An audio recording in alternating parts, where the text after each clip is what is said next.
yourself. And what you think of yourself depends on what you know of yourself. And what you know of yourself depends on what you've been told of yourself. Welcome to the show. Yeah, we got a great show for you today. I see the sun is shining a little bit outside. That's okay. We'll take that. We'll take it.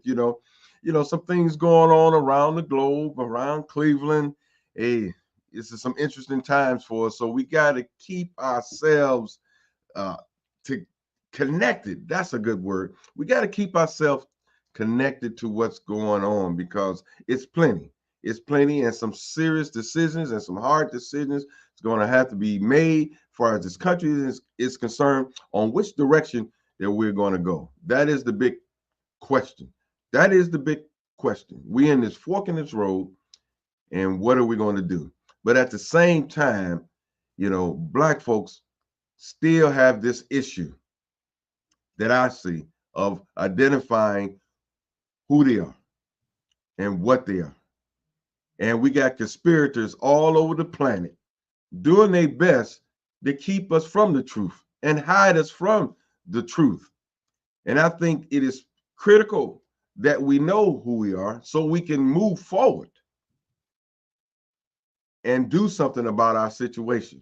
Because if you don't know who you are, then everybody is taking off in different directions and actually kind of find themselves protecting and dealing with information that is totally out of order and not in any type of harmonious way of doing anything because you don't know who you are in a collective.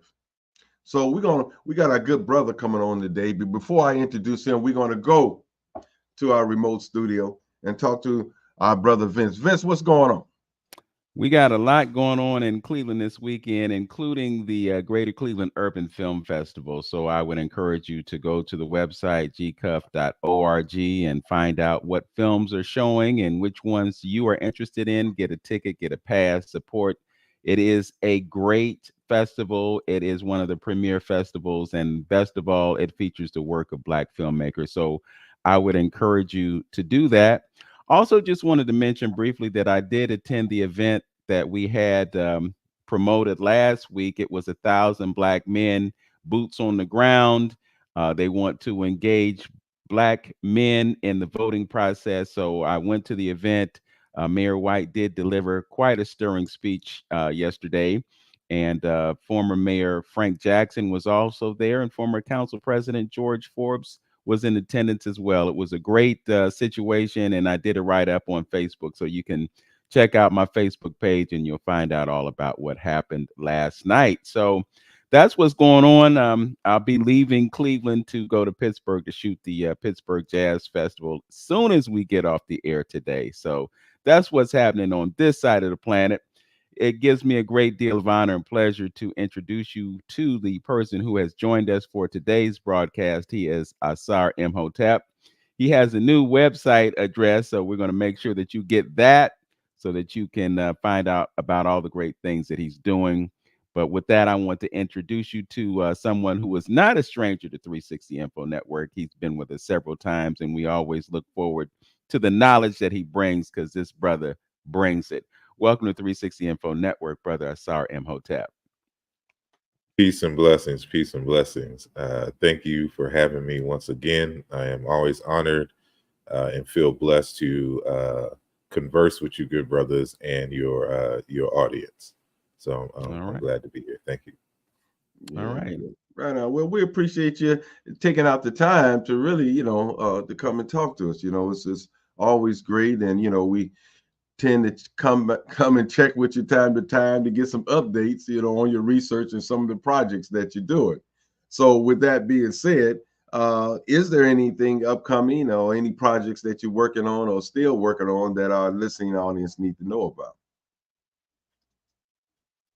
Well, yes, there's several things coming down the pipeline. And of course, I'm always researching and publishing some things, and I'm getting ready to publish a children's book.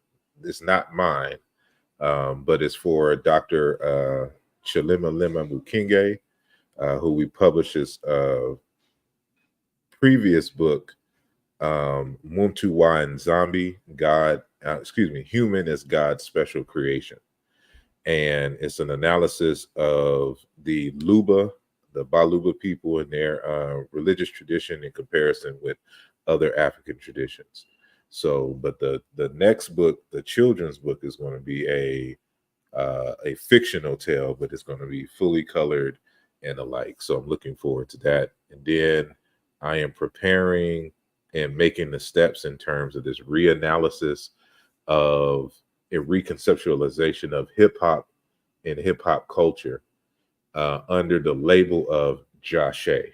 And we may have time to go into it later, but I know y'all will appreciate my play on words with the word jazz, and we will be dealing with the evolution of jazz into hip hop, the underlying philosophies, its connection to Africa, Haiti, New Orleans, and trying to institutionalize that so that we could use the best of that tradition to deal with and address some of the things that you started off this conversation with. So those kind of things are in the pipe, and so I look forward to engaging with y'all once those things are more solidified and done. Yes. Well, that's good. Definitely, you definitely keep us abreast of what's going on, because this is a platform for you in order to do that. It's about spreading information, and definitely, the children's piece, because that is the key. Dr. Amos Wilson, said, and I, quote and keep quoting, and it has to resonate. I got to drill it in folks' head to make it resonate, that if we don't teach our children to fix our current issues of today, then what are we doing? You know what I mean? We just gonna be on that hamster wheel, never moving forward, and I think that's an important piece that we really have to understand. Whatever we're going through right now, we have to have the means, the institutions, whatever, however we do it, however and whatever we do, to teach our kids and fortify them with the information that they need, to help us move our people from whatever deficit that we're suffering at this point. If we can continue to let the system, take the reins and dictate the narrative on how our children move forward, then how are we ever going to get out of this? They're going to, like I think about something our brother Kamene, Hiawatha Kamene said, he said, they doing what they supposed to do. What are they supposed to do? They're supposed to let you overtake them, and we got to understand that they never going to do anything that's going to help you take to help you take their foot off your neck. They're not going to help you do that. So we have to think in those terms in order to move forward, my brother. So the next question I would ask you is, I know what our good brothers, our ancestors, and what our brothers did over in Egypt, and philosophizing and talking about the upcoming cycles and things like that. I think you're fully aware of these cycles and going into Aquarius.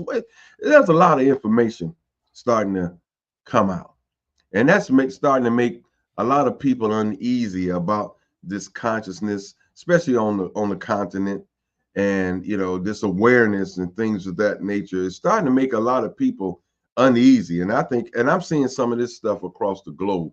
What is your take on that, brother?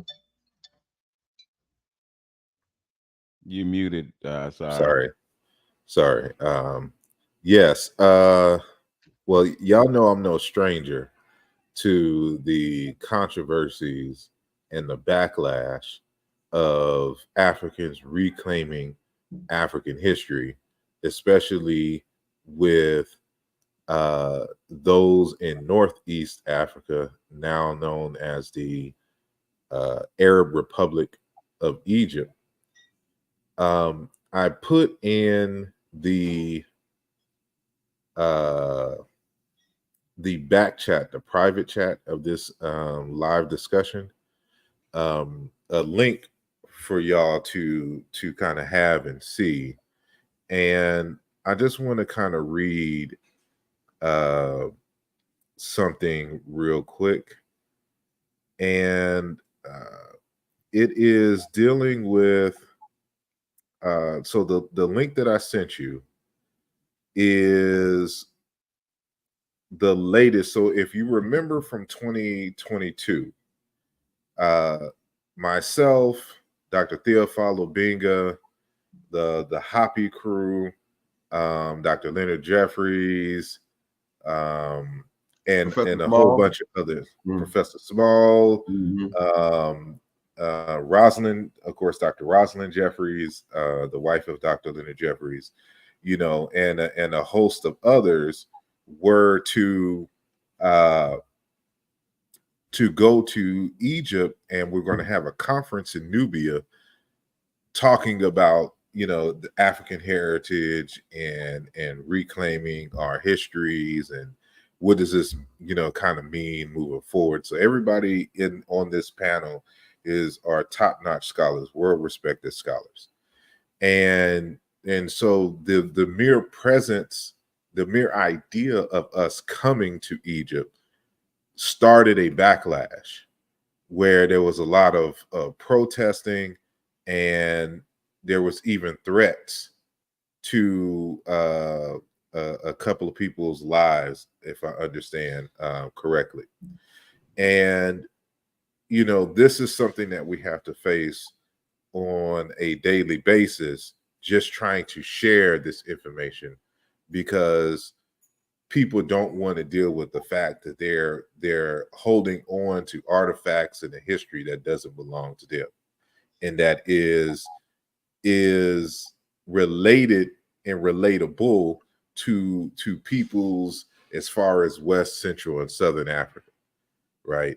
So the link that I sent you and which you're sharing right now is from a news outlet in Egypt for the calling for the removal and the banning of Afrocentric scholars from entering Egypt, period. Right. And so, like, you can see some of the photos now. This is all in Arabic. So, you know, unless you can read and speak Arabic, you won't be able to really kind of fully grasp what was going on. And so what they do is, so you know that YouTube has a capture feature, where it'll translate for you, the closed caption feature that'll translate for you. So they always disable it so others can't figure out what they're talking about unless you know the Arabic language. So the person who sent this to me is a Sudanese brother, and he's been fighting some things, you know, as a Nubian fellow who lived in Sudan and Egypt. And so he was just giving me some insight into what was being said. And so this isn't an exact translation, it's kind of a rough translation, but the idea is that you get the idea of the extent of what they're talking about. So I won't take up too much time, but I'll just present this. So it says, the guest: Afrocentric was founded in the U.S. as a rebellion against slavery by African American communities. They see ancient Egypt civilization as a reference to Black people in the U.S., only, he said, to overcome the hardship of slavery. They use some of the paintings on the walls to refer to themselves to refer as they Black people, like the picture of the god Osiris painted black. The Egyptians were Black, and things, and it represents a deeper meaning in ancient Egyptian spirituality regarding the afterlife, et cetera, et cetera. And so the TV presenter, you know, asked, why is this so controversial? The guest answers, because it's escalated recently, and when they tried to make a conference in Aswan, but the Egyptian authority had stopped it. So this was another conference that was supposed to be happening, and so you saw, like, in the videos, Dr. Kaba leading a tour or something, what it looks like the Cairo Museum that he was in. And so you can see the host with the glasses on right now, and then there's a guest there, and so they're talking about taking legal action. And the guest is saying that we have to fight these ideologies with ideologies. We're not just talking locally, but we need to speak to Western world and the U.S. and we need to make our own movies and documentaries to beat them at their own home, right? And so like it's a whole bunch of stuff. But I'm just letting you know, like, they have waged war on trying to stop African people from reclaiming ancient Egypt as African heritage, as the ancient Egyptians as Black people. And so you couple that with what they're talking about doing an all-out media blitz, and to even seek legal action to refuse entry by Afrocentric scholars and people in general into Egypt. Now you look at what's going on here in the USA, like in places like Florida and Texas, where they're putting all these laws in place so that you won't teach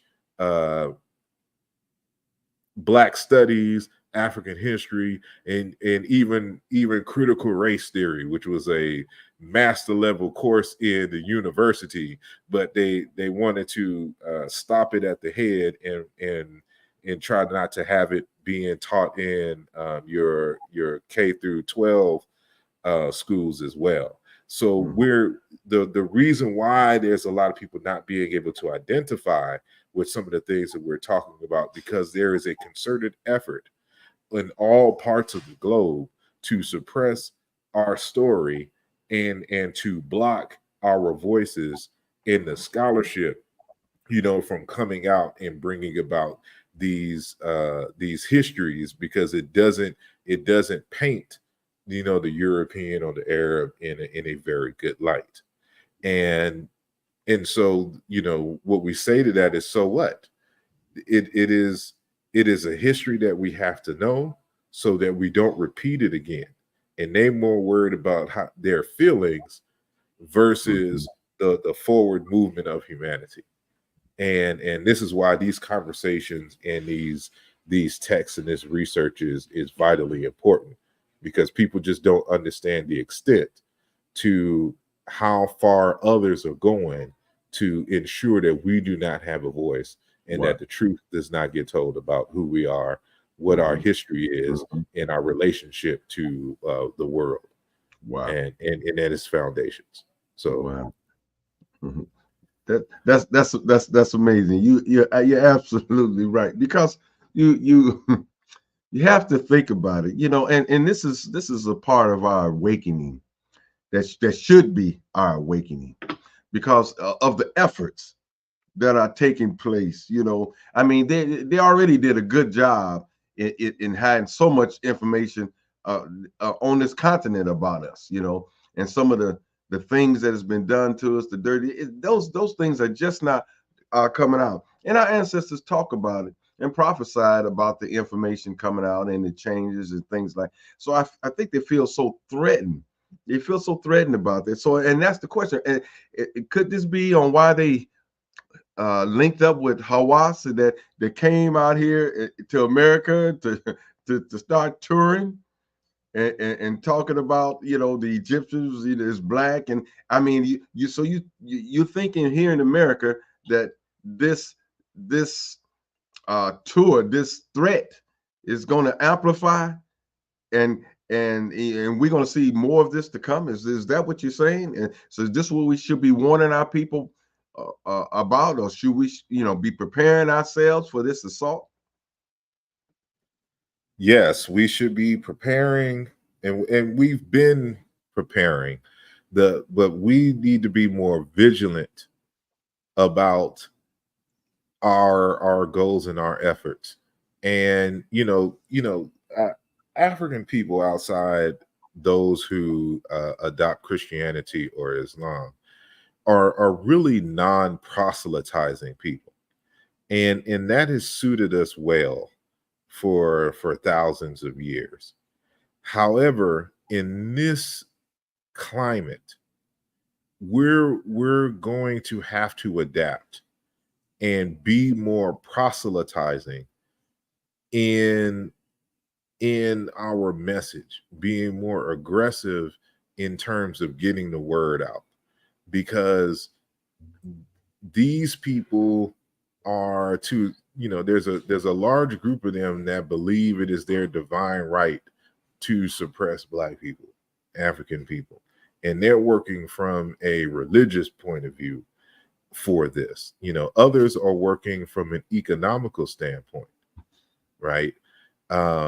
Because they've been able to make money by promoting this idea that these histories are really connected to European people and ancestors. And then when you have these African folks saying, "Oh, no, that is incorrect. This is our history, and this is how we can prove it." That because in their eyes, African people and Black lives are so diminished, that they envision that if we start associating this stuff with African people, then the value of certain the artifacts and everything is just going to go down, and they're going to lose money. And more importantly, they're going to the Blacks are going to want they stuff back, which we already do. But that's another conversation for another day. But we're going to have to, because you heard what I just read, and that was only some of it. Talking about we're going to have to make our own documentaries and come to them. So they're talking about they're banning us from Egypt, but coming to the United States to wage war on us regarding the information regarding ancient Egypt. Right. Yeah. And that's the thing though. We have, that I just want to talk about for a second, and really conceptualize and really understand, because I think most Blacks, we we we talk about it, but it don't really sink in what is actually going on, and this how how people are so threatened. Why is it so threatening? Why is it so threatening about talking about the truth, or letting folks know, because he's done a great job of confusing the whole planet, about things, because we still in this little quagmire of just everybody's here. You got this group over here, this group over here, this group over here. You find it out. I was just, looking again at a video from the brother that was talking about how Africa colonized China. And I remember my good brother Wayne Chandler talking about that. I was sitting in a lecture with him about 20 so years ago, talking about our presence in China and Japan and things like that, and I also recently, some months ago, ran across a small piece of some of the people in the Mayan regions, in South America, kind of pushing back a little bit of this, of us coming to reclaim our history here, and then you can get it here. You could get it here. We're coming aware of our presence here in North America as being more ancient than what it was led to believe our presence here. So we go, and then hold on, I got one more, and then information is coming out about our presence in early Europe. Up in Ireland and Jacobites, and saying that those coats of arms up there, all these black images and things of that nature. So this awakening of information, and is it in Egypt's case? Is it all about money? They think if those images and everybody conform and agree that they were black, pharaohs back there, is it going to stop the tourism business that with me and my good brother Dr. Brown was talking about? You think it's about that, or is it something deeper here? I think it's something deeper, but that is definitely part of the conversation.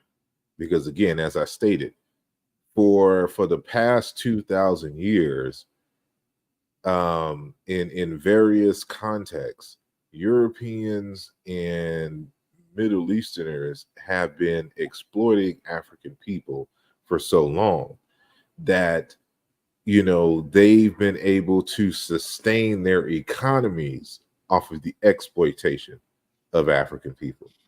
So when African people start to rise up and gain their independence and reclaim their sovereignty and start making moves on the for the benefit and on behalf of African people, that automatically means that their source of income and their source of power is now going to be taken away from them. So this ultimately ends up being about money and things, because now they can no longer be running around here like they are the authorities on African and world history in general.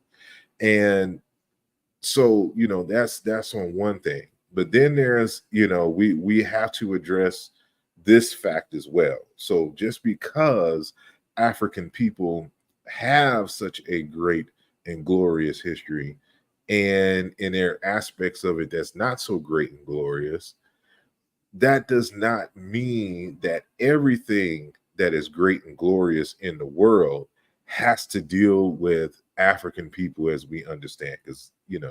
Because it just depends on how far you want to go back. Because ultimately, again, the world in terms of Homo sapiens are African people. But from the context in which we understand what African means in the modern sense, not everything in the world is rooted in the genius of African people. And we have to allow for those true histories of these other groups to be able to be told, and for them to be able to own their history in the same way that we want to own ours. And so just because certain things sound good and sound plausible does not make it so. And as African people, as truth tellers, we always want to be at the forefront of rigor and scholarship. So we just don't let anything pass, right? We must understand subjects fully within their context, within logic and the like. And this is just a caution for because we're battling these people who claim that we're indigenous Americans and the like, but all refuse to take DNA tests and can't explain native languages, customs, rites and rituals, whatever it is that they will want to hold on to certain things, all because they want to be anti-African. So I know that y'all are in a media space, and y'all may or may not be as prevalent on the other social media platforms like TikTok, Instagram, X, and the like. But if you're on these programs, if you're on these platforms, you'll know that there's this growing thing of, African Americans who are claiming that they're no longer African Americans, that they're not Black, that they're indigenous, that they're not African, they have nothing to do with Africa, and all this other kind of stuff. So we got the Arabs we're fighting over here. We got the Europeans in Europe, the Europeans here, and so that's why we have to create these groups to be just like the special forces in the military, who fights, threats both domestic and foreign. So we got the foreign enemies that we have to deal with in terms of scholarship, and then we have the domestic ones that who are anti-African, anti-Black, and we so we're fighting on all fronts. And at the end of the day, our scholarship has to be top notch, so that because this is how you're going to win the babies in the long run. Right. Yeah, that's the old adage, and when they talk about our divided house, you know what I mean. So, I got to go back and halfway quote my good brother Amos Wilson again. The best way to immobilize a people or group is to keep them consumed in their own discord, never getting anything done. So, that's been the play and that's been the game forever. But what I would just have to say and to our listeners and people that tend to bank on logic sometime. Why so much attention?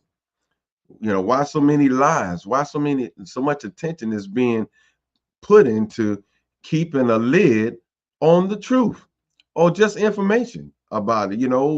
Why does somebody go through so much of a great length to to keep a lid and not tell the truth, and to just promote their side of the story and things of that nature? So that's why it's so important for us to have these institutions, and for us to awaken from the source, because you can have these institutions but still perpetuating the same craziness and putting out the same type of product that is keeping you in this this place, this familiar place, and this that we're in right now as Black people.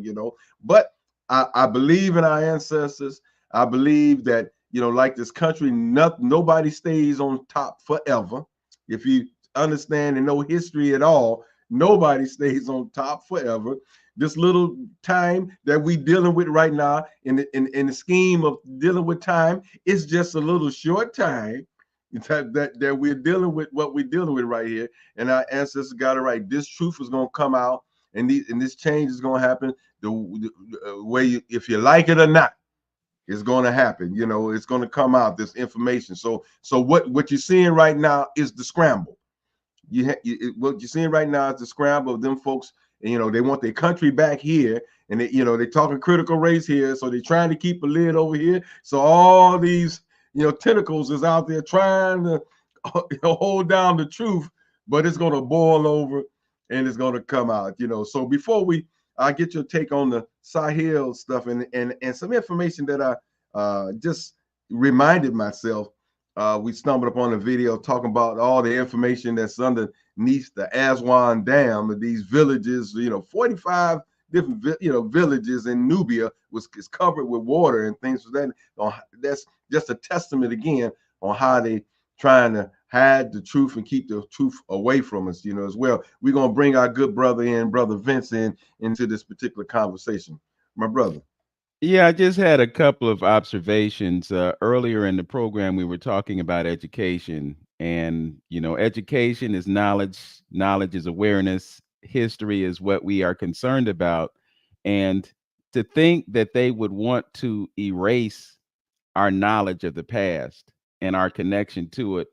But then when we look at the purpose of education, the purpose of education in our society is more about indoctrination than it is about self-knowledge, and so forth and so on. And that's why there's such a war over our headspace. And it's really disheartening to think that we would be more concerned with what's going on with Diddy and Jay-Z and all these other things. And we're not really focused on these things that are really important to our survival. When we talk about war, we always think in terms of weapons, missiles and bombs and things getting blown up and everything. But there has been a war that's been in progress for a long time, and it's really serious. And we really have to take these conversations, such as the ones that we're having right now, a lot more seriously, to think that brothers like Ashra Kwesi and Kaba Kamene and the whole Hopi film movement,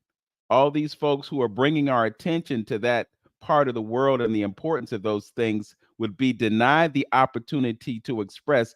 I'll never forget being in Egypt or Kemet with Dr. Runoko Rashidi and having security trying to put a muzzle on him because they want folks to focus on what the guide is saying and not what an African-centered scholar who has been studying this for his entire life would have to say about the things that we were seeing. It's just ludicrous. But to the point that you made, Brother Hamtonio, we can't expect our oppressor to give us knowledge about ourselves that would empower ourselves. I saw a video earlier in the week of Dr. Kawanza Kunjufu, and he was just talking about left brain learning versus right brain learning.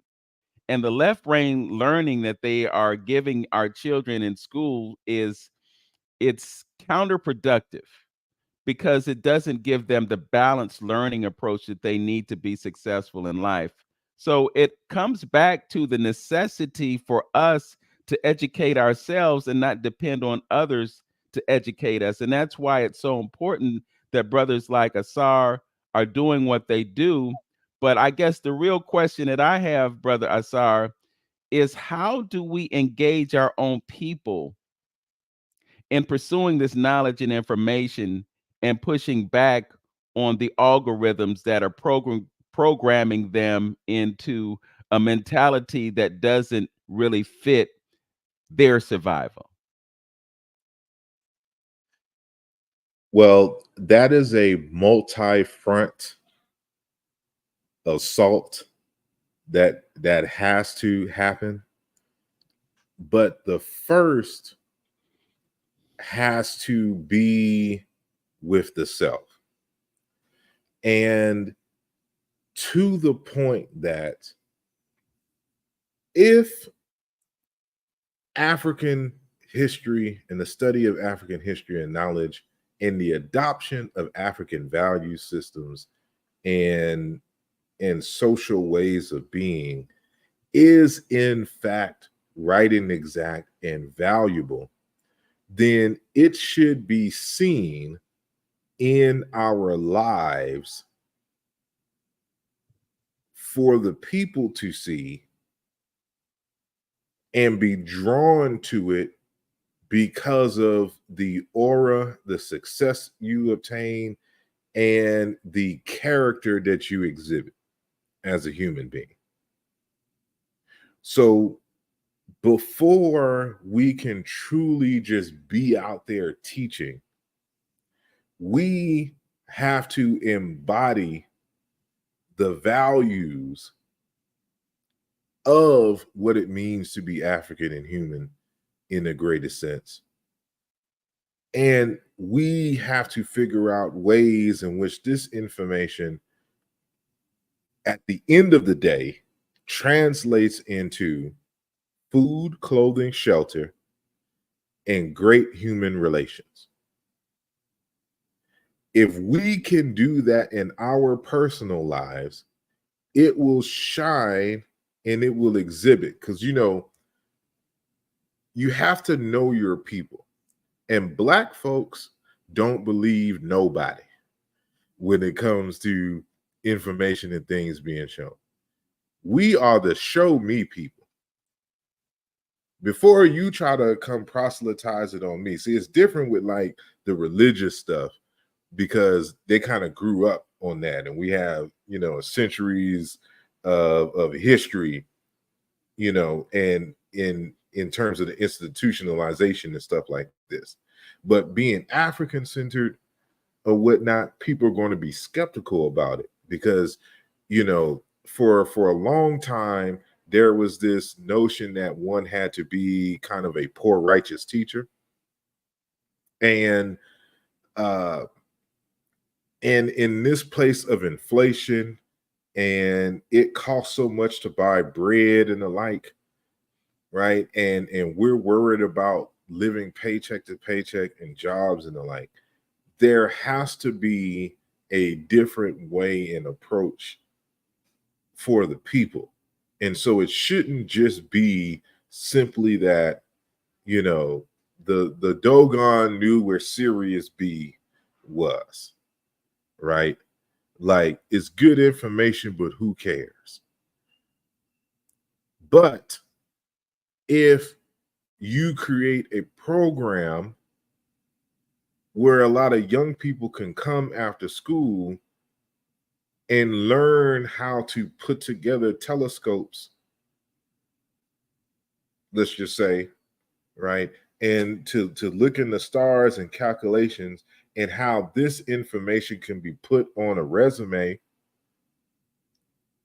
that will help them to get an internship to a job or something to this nature, or, you know, then that's a totally different conversation.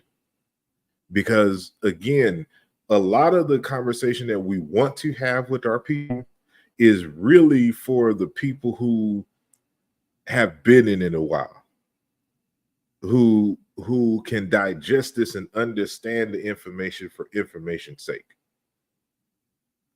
But the vast majority of our people, it's the day-to-day that they have to deal with. So if ancient Egypt is so good and worth knowing, how is it going to improve my relationship with my wife and kids? How does that information, what can I grasp from there to make my bond with my wife stronger, with my husband stronger, with raising my children? That's when the stuff becomes valuable. How can I deal with my health as I get older? Right? What did the ancient Egyptians say about health? What does the Congo say about health? And can I see that in your life? Like, are you walking around agile? Are you at the parties, you know what I'm saying, at 70 years old, still getting down and the like? Right? Because at the end of the day, you are the walking billboard for the values and the history that you want to give to others. So let's find ways in our personal lives to make this applicable and beneficial, and then share what you've learned, mistakes, you know, that you've made in the past processes, how you've adjusted. Because it doesn't mean that you just take everything wholehearted without any kind of adjustment for the place and the time that you're at. So how did you adjust? So that's what I've done with the Jashe tradition in terms of reconceptualizing hip hop culture, because the way that hip hop is being portrayed, it is really the personification of death, and that's not what it started with. And so there's certain connections there that if we don't institutionalize it, if we don't grab a hold of it and become the authorities on it, this will be another part of history that'll be lost and that others will try to claim and will benefit from it for generations to come. And you're starting to see that, to where people are talking about Eminem is the greatest rapper of all time, right? Like that doesn't even make sense. And so it's, you know, you got to understand jazz. Where does jazz come from? What does the word jazz mean? What languages did it derive from? Jazz is all over West Africa, but because it's coming out of New Orleans, it is primarily dealing with the Wolof, Sierra, you know, Fulani type people who brought that term, and it has to deal with a particular party. The same thing with the word jam. You know, people don't understand that the first hip hop outdoor parties were called jams. There was no hip hop term back in the day. You went to the jams. What is a jam? A jam is a jazz term for a particular session. But these ideas or the retentions that we kept from Africa in the place called Congo Square. And those rhythms, those band rhythms, because people think, you know, when people hear jazz nowadays, they think it's just some smooth Kenny G type music. Jazz has always been street, what we would call today street upbeat music. You dance to it. And there's variations of the word in the West African languages that means dance. So you're supposed to be able to dance to it. And you, in the jam sessions, you would go to the jams to dance, but it's part of a healing process, because movement is medicine in the African traditions. And when we want to heal, we gather and we dance to the drums. Like this kind of history, this is how you make it applicable for the people. Get them where they at. They want to party, okay? Let's have a party. Let's break all of this stuff down. Have a good time. Don't you feel better? What do you do with that sense of calmness? How does this, liven and keep your body moving? What do they say about, if you don't use it, you lose it, right? These are the things, like you have to understand the history. You have to understand your people to know how to apply it and make it applicable for them, right? And so, like, people don't know there's 2 Congo squares in the United States, one in New Orleans and one here in Philly, right? And that might be the reason why, Philly has such a strong soul and music tradition here. Same thing with New Orleans, because these Congo squares, what does that mean? So we can talk about Egypt. I can trace that word jazz all the way to Egypt. You'll find 2 or 3 different variations of that word in the ancient Egyptian language. This is how you piece everything together so that, people can understand themselves in the history. Mm-hmm. But, I could go on, but I'll stop. Well, I just want to jump in real quick and thank you for that, about the origin of the word, because there are certain people in the jazz community that push back on the term jazz because they say that it was a European slur, so to speak. When they used the word jazz, it was kind of in the pejorative, in a pejorative sense. A couple weeks ago, I was at the Detroit Jazz Festival, and Christian Scott, who I think is now chief of DUA, brought up that idea.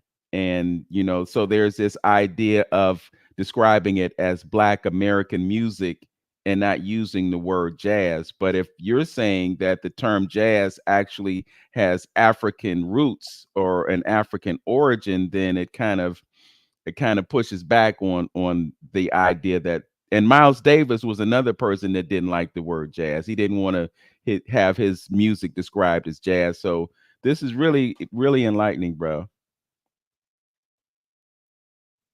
Yeah. You on mute, Asar. Yes. I'm thinking of 2 texts. So one text that I recommend is Africanisms in American Culture, the 2nd edition.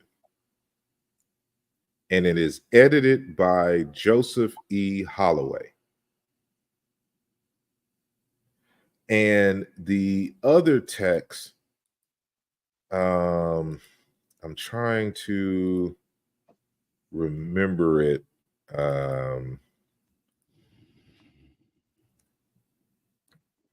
So, for example, I have am I allowed, and I know you're on the radio. Yeah, you can screen share. All right. So, for those of you who are listening, I know that you're gonna have to go to YouTube to see the presentation. So y'all make sure you do that. So I'm gonna share my screen.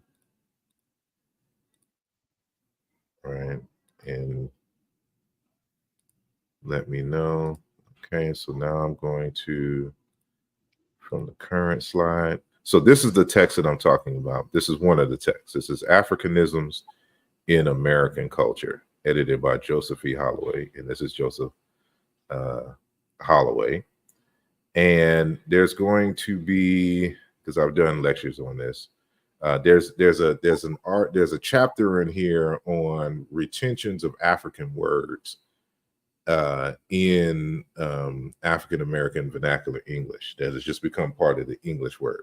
So even the word rap itself is an African word that has been retained in the South, and so it is of, you know, like when you talk about Sierra Leone, this is kind of in the Guinea area, right?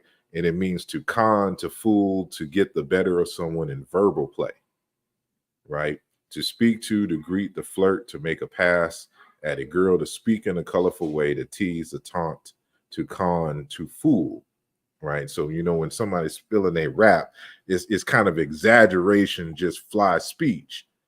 And it's from this tradition in West Africa, in these languages, and we're saying it just how it is in West Africa. So here, from the same text, of course, is the word jazz. So you in Bantu languages, you would say jaja, um, which is to make dance, and it says the obsolete forms jas and jasi.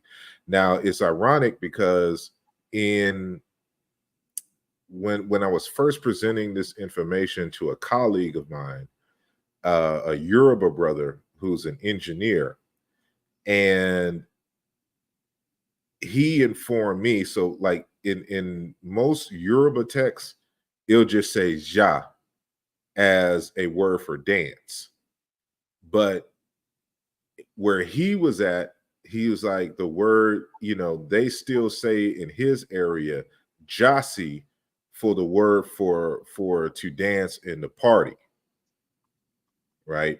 And so, you know, again, this is from the text, obsolete forms, jossi, numerous applications to speed up, to excite, exaggerate, an active and unrestricted extreme way, a copulation, frenzied dance, fast music, exaggerated talk in Mandingo language, jossi, to become of a normal character, in Wolof, yas, and Timnade Yas, to be lively or energetic to extreme degree. And this is what I'm talking about, like with jazz music, it was always up tempo because, you know, traditionally we're playing on the drums and all our stuff was up tempo, right? Even when we adopted the European instruments, everything was up tempo. And this is why, like, when you go to New Orleans and you hear the second line, funerals and all this, everything is upbeat with the exception of the first part of the second line. For those who know, the second line, it's sad music at the beginning, but then it ramps up for the party.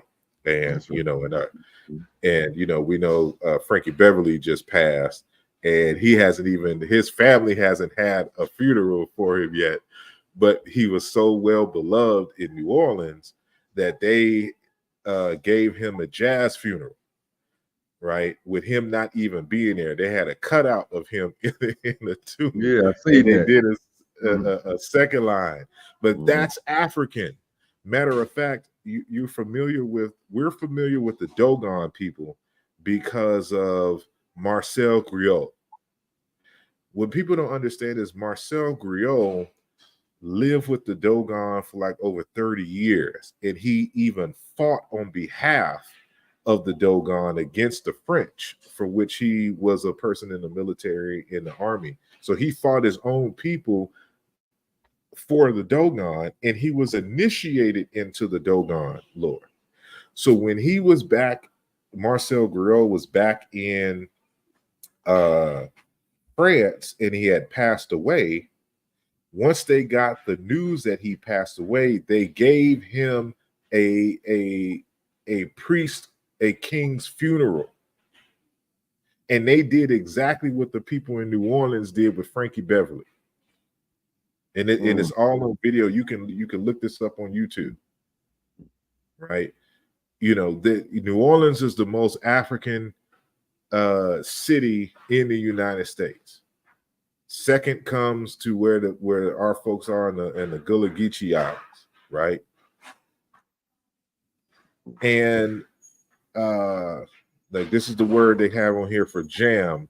But here's the other text that I wanted to hip you to. And this is by Zola Sona, the Fulfulde Pular province of Jive. So even like when you say in the Jive Turkey, that's even an African term, right? And so this is a linguistic analysis that was done some time ago, and you can see their analysis. For example, the word jam, and so when you see for full day, that's just Fulani or Pular. the group is known by different names, right?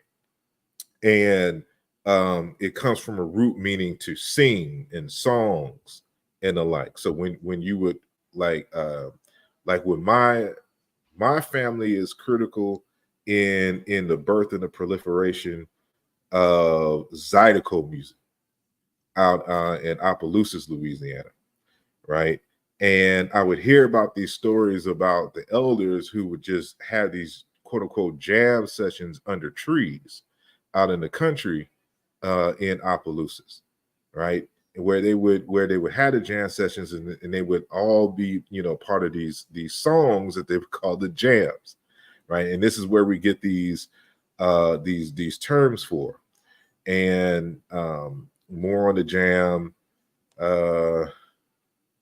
Okay, I got to interrupt really quickly, and we're gonna extend the program into YouTube and Facebook at the top of the hour, because what you are uncovering right now is extremely fascinating, and I think people need to know. Want to encourage those of you who are listening on the radio to join us on our YouTube channels. You can go to Vince Robinson. You can go to the Journey with Antonio and join us on YouTube. You can also go to the 360 Info Network Facebook page, and you can see our broadcast there. We are speaking with Asar Imhotep. He is a cultural theorist and software developer. He's a scholar and a historian. We are definitely blessed to have him with us today, and we're going to continue to learn about these nuances in linguistics that define us. You know, it's interesting, brother Asar. We kind of push back on our Africanness. Some of us do, but based on what you're sharing with us, there's no escape from it. You know, it's who we are. So It's in the DNA, anyway, man. yeah, we got about 20 seconds before we depart. So as always, I'd like to give a big ups to our engineer, Tone Harley, for making this broadcast possible through the technology that we're using. And most of all, I'd like to thank you for listening. As always, know yourself, love yourself, be yourself, make today your absolute best day. Peace, everyone. Join us online. All right, it's 12 o'clock noon, and we will continue our broadcast right here on our YouTube channels. Once again, Vince Robinson is my channel. The Journey with Antonio is his channel. And we're also on Facebook, so you can check us out there. And I always got to say this, and I know people probably get tired of hearing it, but we really do need for you to subscribe to our channels. It doesn't cost you anything. It's not going to cause you any inconvenience, not going to cost you any money, but it will help us out in terms of making this available to a wider audience. So when you engage in the broadcast, when you make comments, when you subscribe to our channels, it does positive things for the algorithms that enable us to widen our platform. So I'm imploring you, just go ahead, click the subscribe button, hit a notification bell, and then that way you'll get notifications as to when we post content. And this type of content, you're not getting on the regular radio, y'all. You tune into those radio shows and some of those programs, and you hear the same. And bruh, I don't want to denigrate hip hop because it's not all bad, but some of that stuff out there, they're not talking about things that are edifying us. They're talking about things that lower our vibrational frequencies and keep us in a fight or flight mentality and encourage us to do negative things to our sisters, negative things to each other.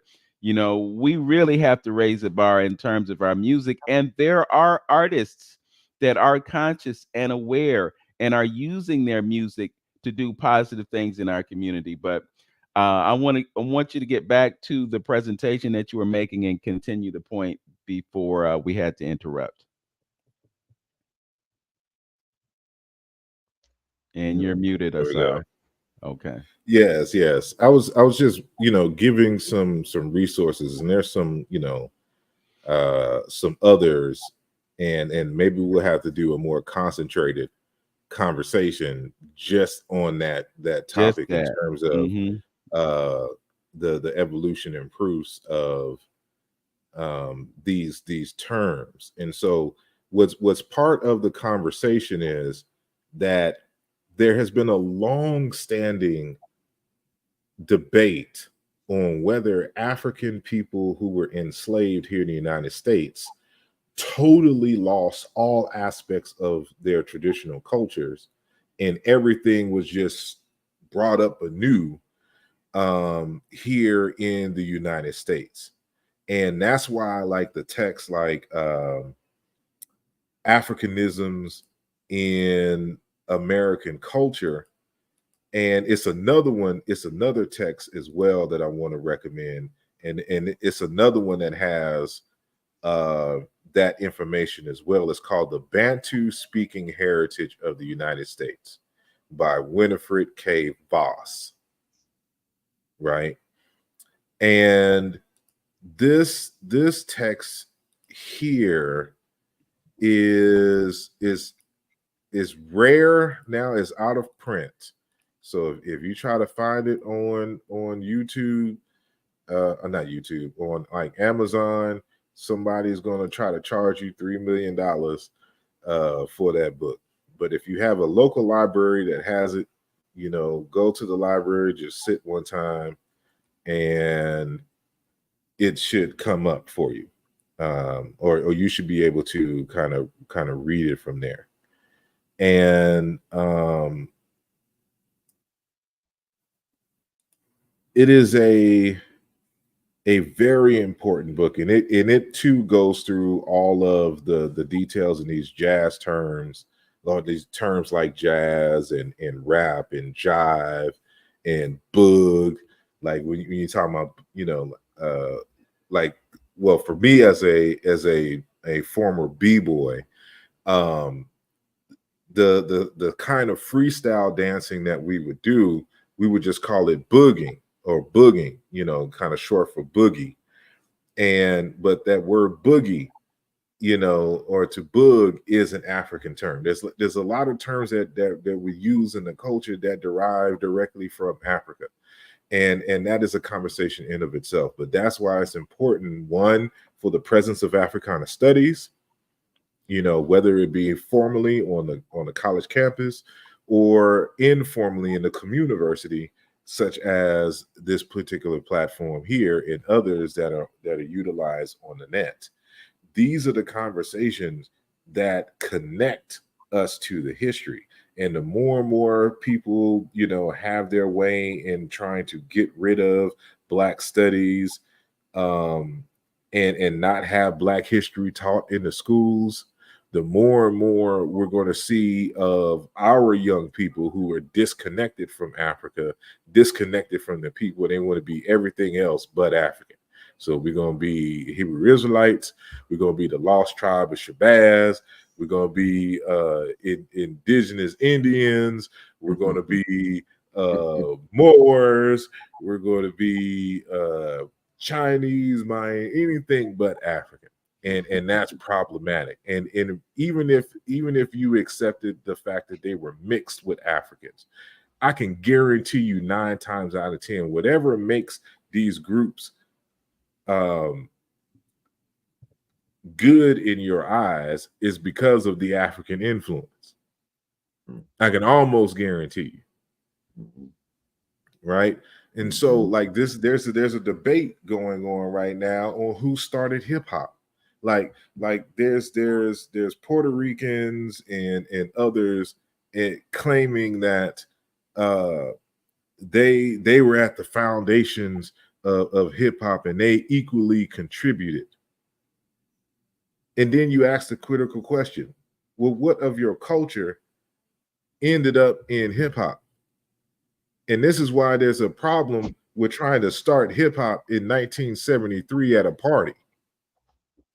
Hip hop belongs to a larger tradition that goes back to Congo Square. And as long as you try to start, it's like us trying to start Black history with slavery. If you start Black history with slavery,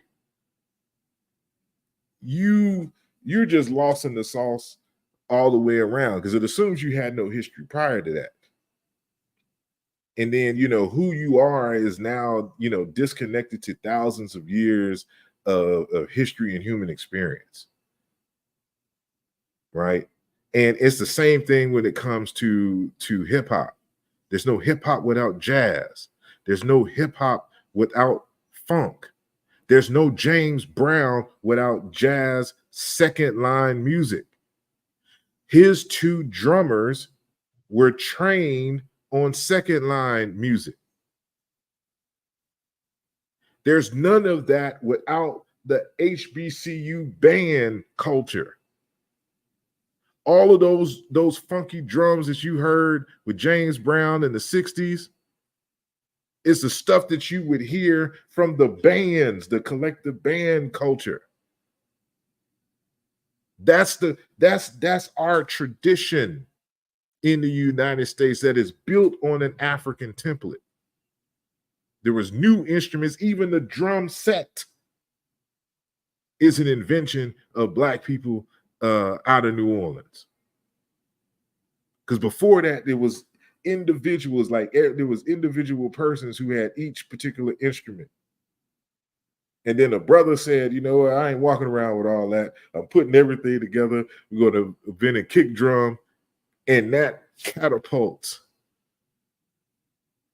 the music. Like, they need to know this history, so nobody can come around and saying, you know, Puerto Rican, what were y'all doing that we weren't doing prior to y'all coming into the conversation? If Puerto Ricans, if we drop all Puerto Ricans in their culture out of hip hop, what would be left of it that would just make it crumble and no longer be identified as such? Nothing. Nothing. That's why the terms itself, like I have video clips. There's a rap group called Stetsasonic that came out in the 80s, right? And it's a song that they, a popular song that they had called Talking All That Jazz. And part of the lyrics in like the third, there's short verses because there's multiple people in the group. And he says something to the nature of, jazz, well, you can call it that, but we have a new format. Because he's talking about, because there was no separation in the early days between what you're talking about as hip hop and jazz. That's why when Rakim comes out, he says, whether it's jazz or the quiet storm, I take the beat and hook up and put it into hip hop form. You code it in a way, you're taking the jazz. Like Rakim talks about like his rhyme style mimicking the sax horn play. And that's why it's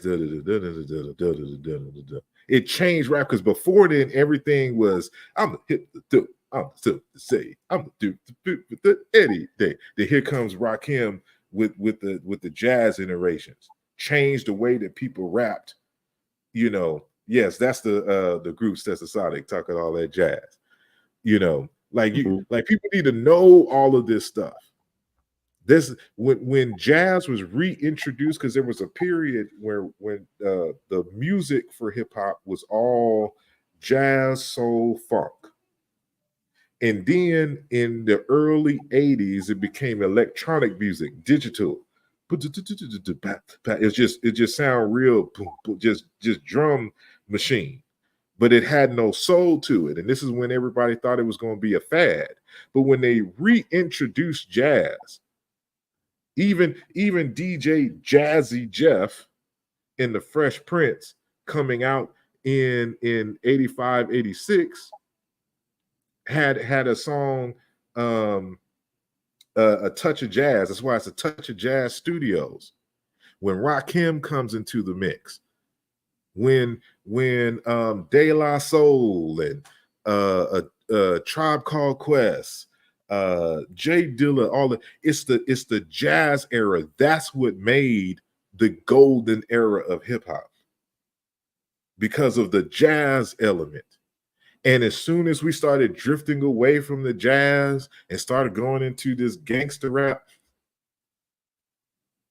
then it changed trajectories. And you know, young people like anything that is rebellious and against authority and parents, and so they flock to this stuff because it's what our parents say we can't listen to. And you know, when you tell your children they can't do something, that inspires them to do it even more. And so, but see, and that's the part of the song where he says the line. But you know, it's a jazz tradition. You know, it's just rap over jazz, and I should say it's jive over jazz. That's why when Digger was playing, tell the truth, James Brown was old. Tell Eric and Rock came out with I Got Soul. Rap brings back old R&B, and if we would not, people could have forgotten. We want to make this perfectly clear. We're talented and strong and have no fear of those who choose to judge but lack pizzazz. Talking all that jazz. Now, if you could pause it right there. Now, what they just said was such an important aspect of hip hop culture and history that I don't want this to be overlooked.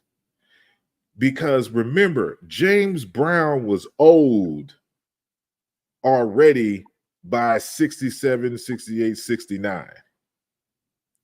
The people who brought him back were the hip hoppers. And what people don't understand is that hip hop, see, I have a presentation coming up in a couple of weeks at the Shekinah Diop conference on Jashe and hip hop being a Kimoyo tradition, an African religious tradition.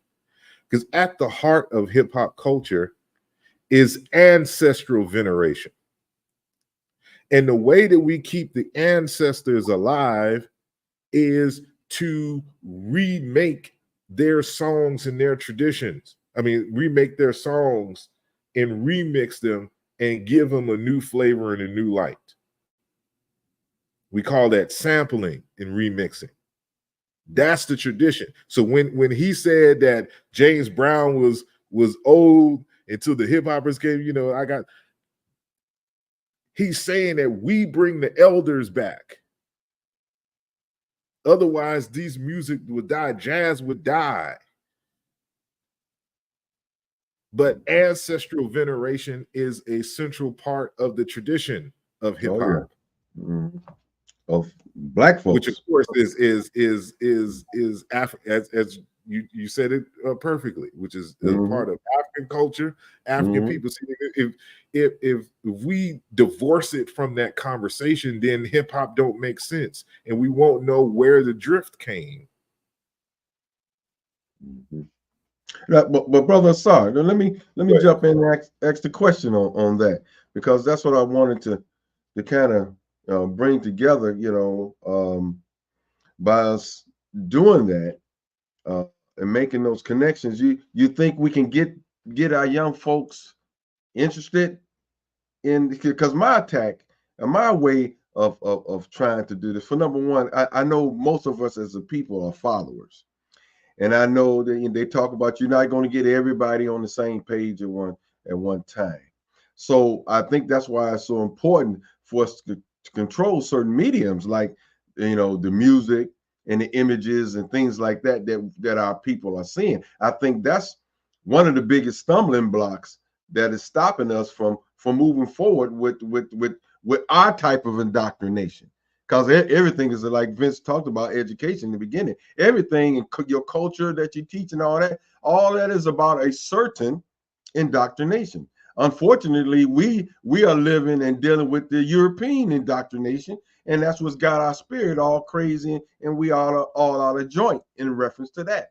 So it's so important for us, you know, which I was going to try to start this image campaign to deal with controlling those mediums in order for us to get our stuff.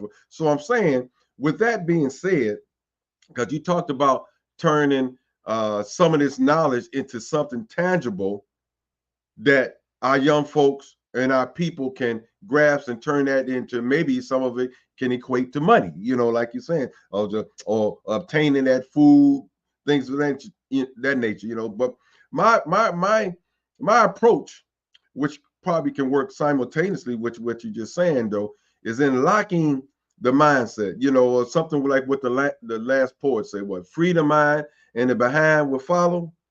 So I'm thinking if we was able through the imagery and things of that nature to drum up some type of interest that would employ them to hey, let me take a look at this stuff.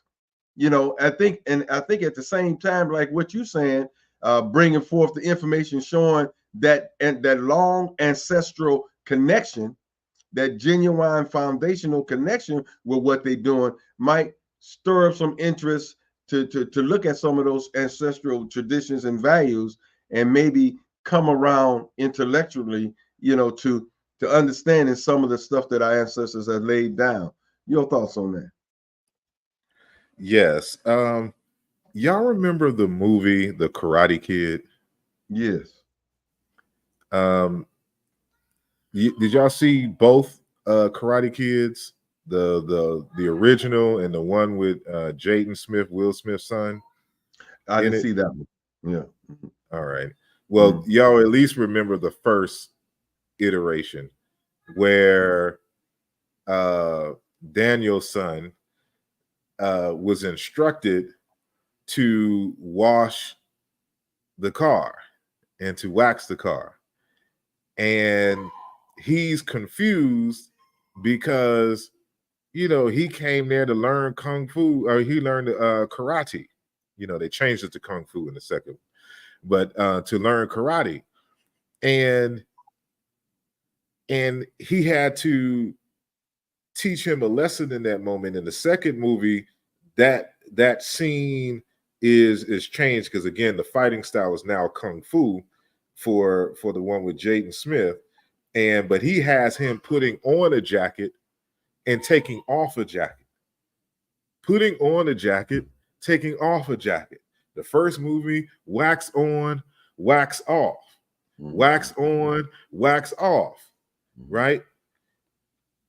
In both films and in both of those scenes, the martial arts master is teaching them that Kung Fu or karate or martial arts is everywhere. In the second film, Jaden Smith's character's teacher, which is Jackie Chan, he says everything is Kung Fu. Like the simplest thing, like putting on a jacket, is teaching you how to block.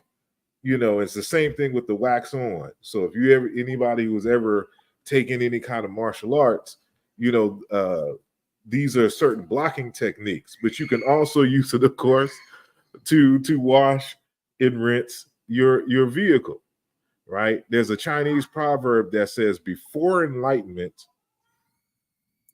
chop wood and fetch water. After enlightenment, chop wood and fetch water. Right? Like nothing is going to change just because you enlighten on something. You still need to know basic things. But now you understand it more deeply, you can apply it to other areas. And it's the same thing even with hip-hop culture. So as a person who DJ'd and produced, I love what we call digging in the crates and going into various different record stores and finding old records and new records and finding those samples that I can use to create a new interpretation and a new beat. Right? Now, if I'm sitting in a university with a bunch of young scholars and I'm trying to teach them how to write books and texts and articles and the importance of references, I teach them first how to dig in the crates. Okay. Because digging in the crates is the equivalent of going to the library, listening to the whole track for that that soul sample that you're going to use in the construction of making your beat. If I could teach you how to make beats and to know about harmonies and 4x4 beats and scales and tones, I can teach you about how to write, how to create a narrative, how to take those pieces, those little excerpts that you get from this book and this book and this book, and to create a monster track, which is your own article or your own book, because you know how to dig in the crates. Digging in the crates is wax on, wax off, right? You got to understand, like, you know, who your audience is and how certain things can be applied.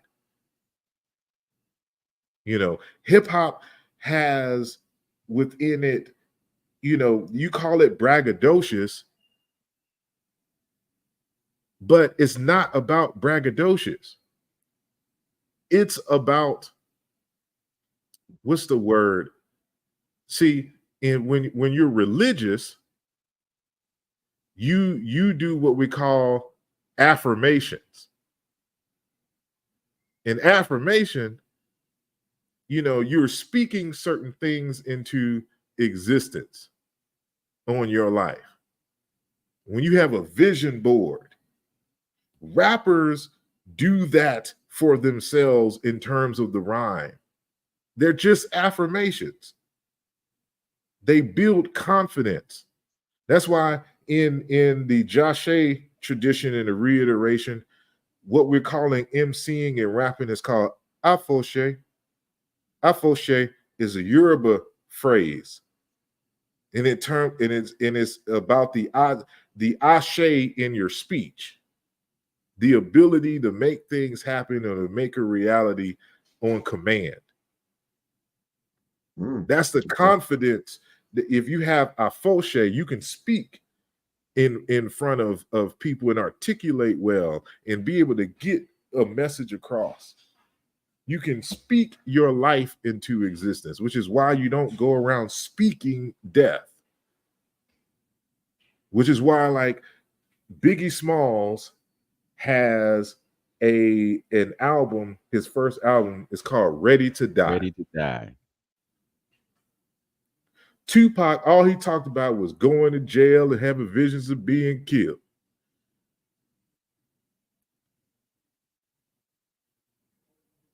You don't speak those things into existence. You speak life.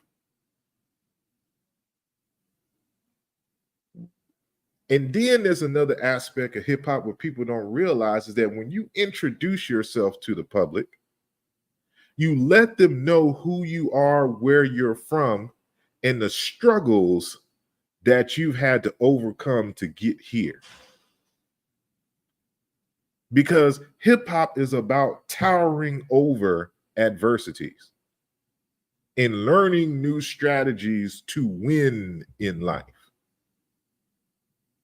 Brother, because so go ahead.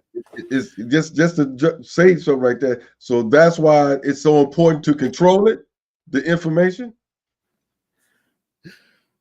Yes, but you know, you're fighting an uphill battle. You know, because it's not so much the gatekeepers anymore. There's no gates. Now you have the internet with any and everybody can voice their opinion, from the most brilliant PhD to the brother who was in the retarded classes or the short bus sitting in the corner. They all have equal access to the net and a cell phone that can record them, and you can post it at the click of a button. So it's not only about controlling information, it's about resonating with the people.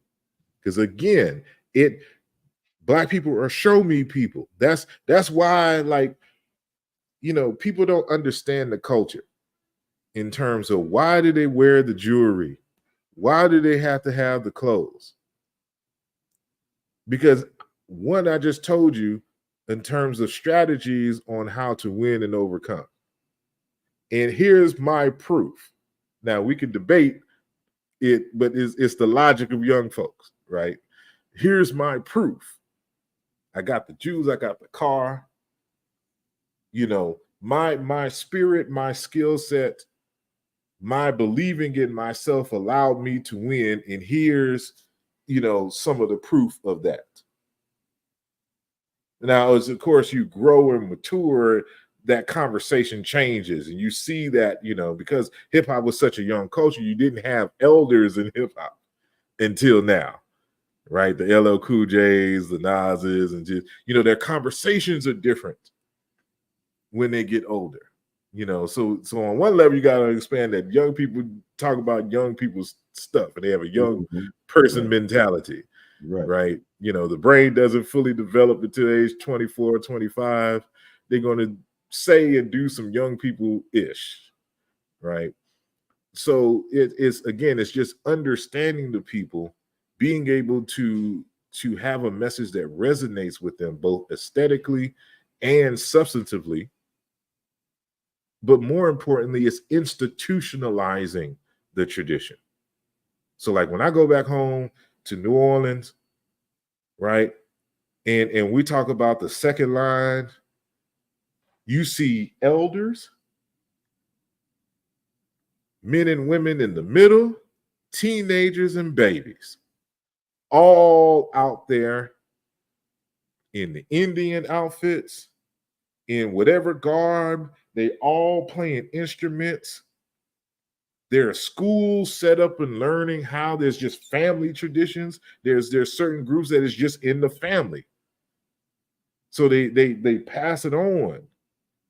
You know, like in my household, you know, my dad's from New Orleans. He was born in Opelousas, but he's from New Orleans. He moved there when he was 4 years old, right? In my house, we had trombones, sax, drums, guitars.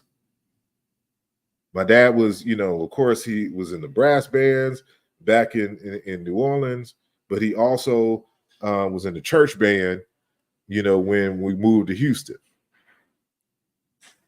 Right. And so I just grew up in the household. And in these early days, we couldn't listen to hip hop in the house. It was all Take Five, you know, BB and CC, and of course, all the soul music back in the day. I used to have to argue with my dad on the validity of hip hop and it is not all bad, and had him listen to certain things, you know. And he finally allowed it in the house. The first CD we owned was LL Cool J's "Mama Said Knock You Out" CD, right? But it's that tradition.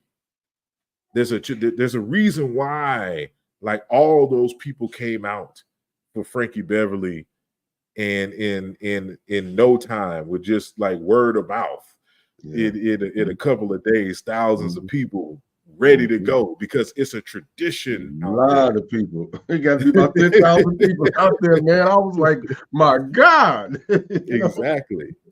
Because it's a tradition there, from young folks to elders. And so we have to institutionalize it to where it's a participatory thing from elders to young folks.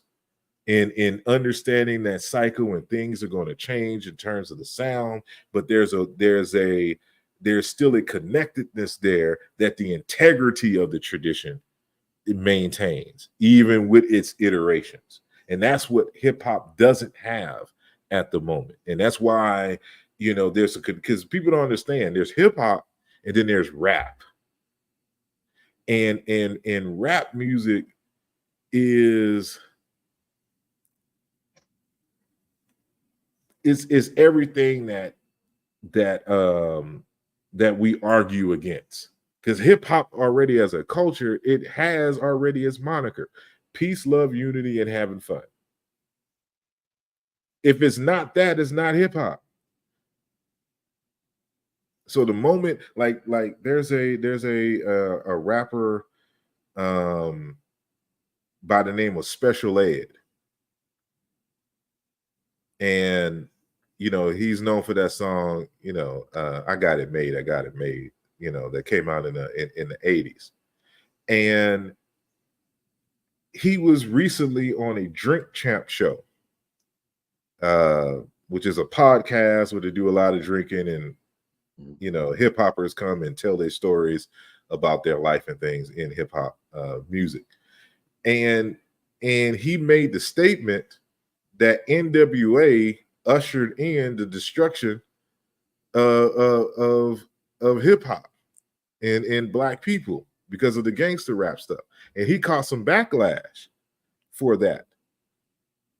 But there was a lot of people who have grown up and was like, yeah, is right. We had C. Dolores Tucker back in the day who was arguing against that. Like I made a post on Facebook that we owe C. Dolores Tucker an apology because she was going hard against gangster rap back in the day, and talked about, envision where we are now in the culture if this proliferates.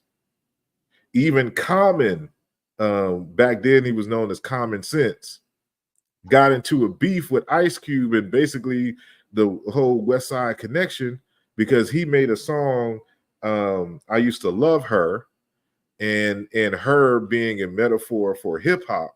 And there's a section in the song where he talks about how hip hop came to the West Coast and then totally changed. The Afrocentric message was lost. The soul was gone. Everybody being gangster rappers. And so all these folks in LA and stuff were offended. And this is, so like even early in hip hop, they knew like there's this hip hop and then there's this is something else that's not hip hop. And the problem is those who are outside of the culture lumps it all together because you're using there's an aspect of it in terms of rapping over music that is common between the two. And so that emphasis has to be made. Like, no, that's not hip hop. This is hip hop. That's not hip hop. That's something else. And so it's the institutionalization, the separation and conceptualization of and reiteration of what hip hop is, so that the conversation can be expanded, and then all of that which is good of it can be maintained.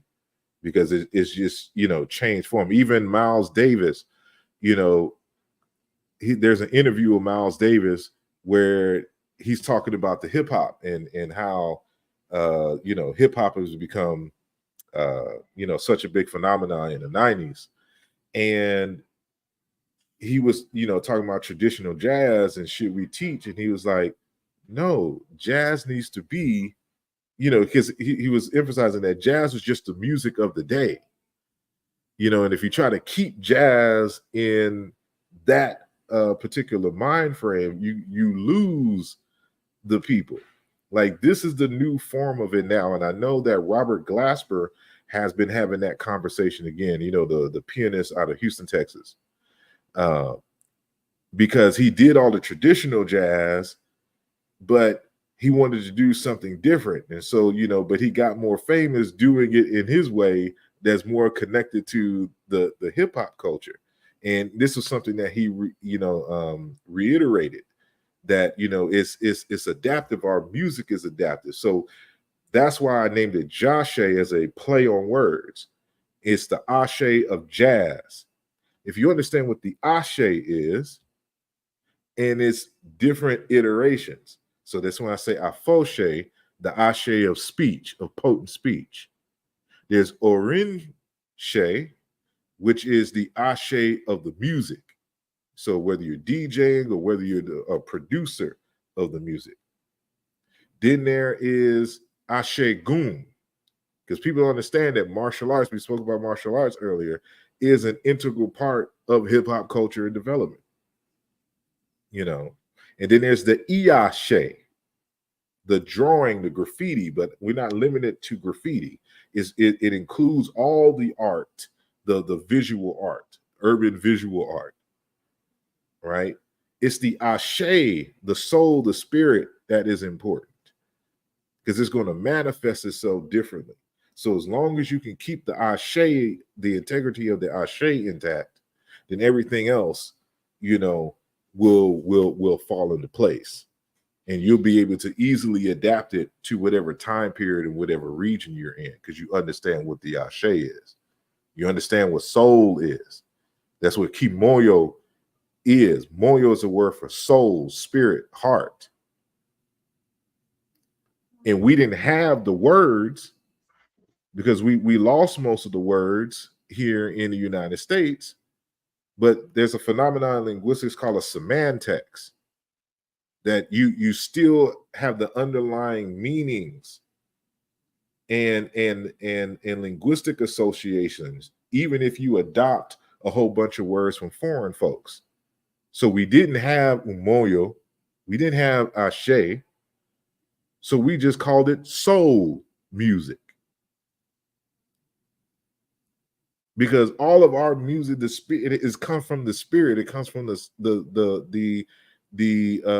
soul, the ashe, that the spark that gives us all life.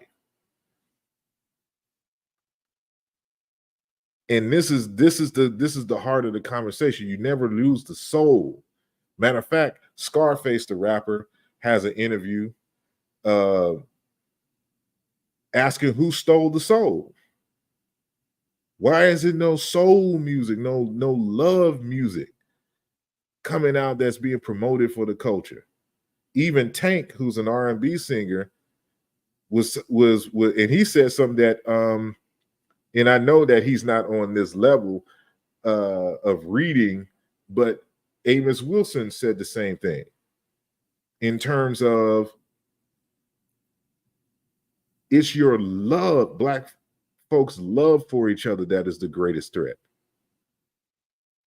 And if we could promote anything that doesn't strengthen the love of each other, we can continue to exploit and make money off of, you know, y'all dysfunction.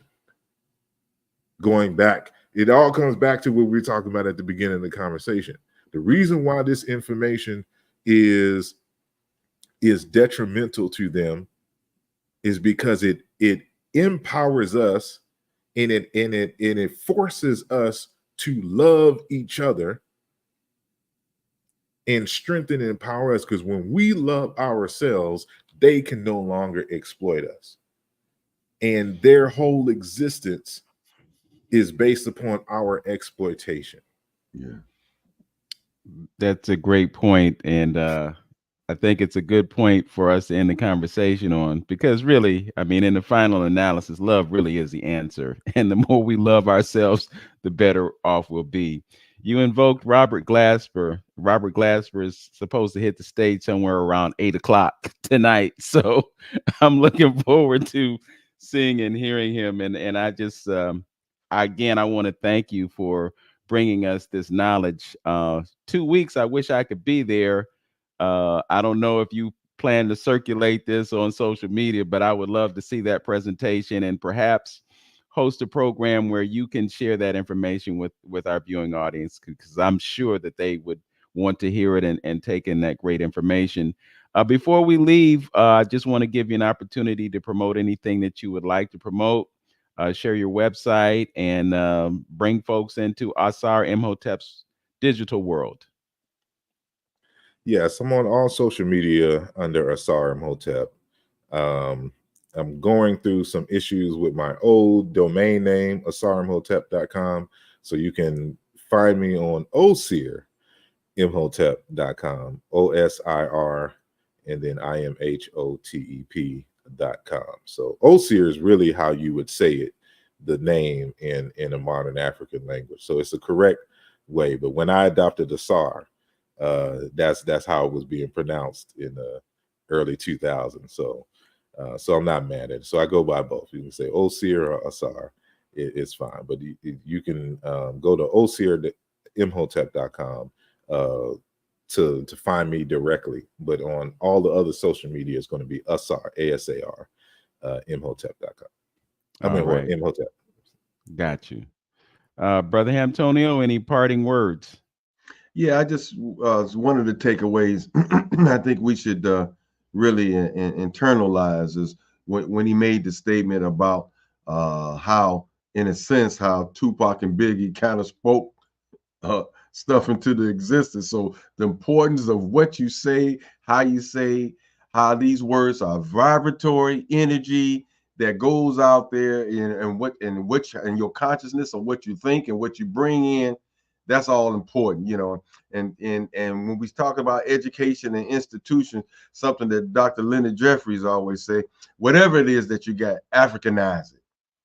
Bring that culture into it, into the mix of it, so you can feel it because it's inside of you, it's in your DNA. Basically, what Brother Asar was just talking about, that stuff has been traveling with us all along. We don't even know where we're getting it from, but you're spewing it out, you're adapting these words and terms and things like that, and don't even know where it come from. So that's why we need to have more platforms and research and read. Yes, indeed. Well, I just want to thank you again for being with us today, brother. I'm always amazed at your knowledge and your wisdom, and I could sit and listen for hours. But time is of the essence, and I got 2.5 hours on the road in front of me to come to your great state of Pennsylvania, if we want to call it that. Mhm. Thanks again for joining us. And to those of you who are watching on YouTube and Facebook, thank you for being with us. I know Brother Gerard has been with us. Malikia or Malkia Nakia. Hampton also shouted out at you, Brother Sar, a couple of times. And she said she had to go to work, but it was an honor listening to you. And I wholeheartedly agree. As always, know yourself, love yourself, be yourself. Make today your absolute best day, everyone. Peace. Peace. All right, my brother.